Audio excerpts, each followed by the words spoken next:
but it had a deformity. Wayne Pierce has a room full of wildlife trophies from his lifetime of hunting. He knows the outdoors, and he's among those who believe grizzly bears do not belong in the Sayward Valley and should be relocated. They're getting more and more aggressive. They're now coming into people's yards. They're reaching over fences. They're ignoring bear bangers. They're ignoring horns. They've moved in, and it's only a matter of time we're going to lose a child. His childhood hunter's encyclopedia has maps showing no grizzly bears on Vancouver Island. He believes that shouldn't change. The moratorium that the NDP brought in on the grizzly bear hunting has made things extremely bad. Our population has exploded, and they're moving into areas they have never, ever been in. A sow with 2 older cubs has been spotted almost daily up until 2 weeks ago.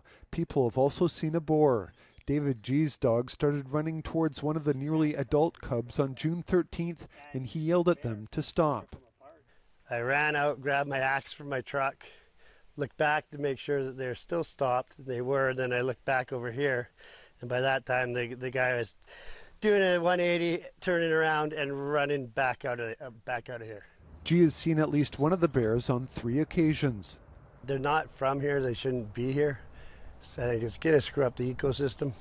I don't like that our conservation hasn't said a word about it. They haven't had a town hall about it. I enjoy photographing them, but I don't want to attract undue attention to them. Dean Rousseau has photographed the grizzlies and is part of the group that believes they should be left alone. At this stage, the bears that have been here have not done any damage.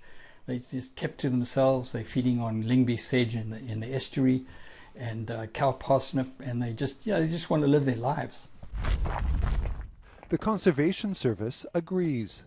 This may be the new norm for Sayward. As I've indicated, at this point, it sounds like this female and her subadults have overwintered on Vancouver Island. The Conservation Service says if grizzly bears are going to live in the Sayward Valley, everyone will need to play a role to keep the community safe.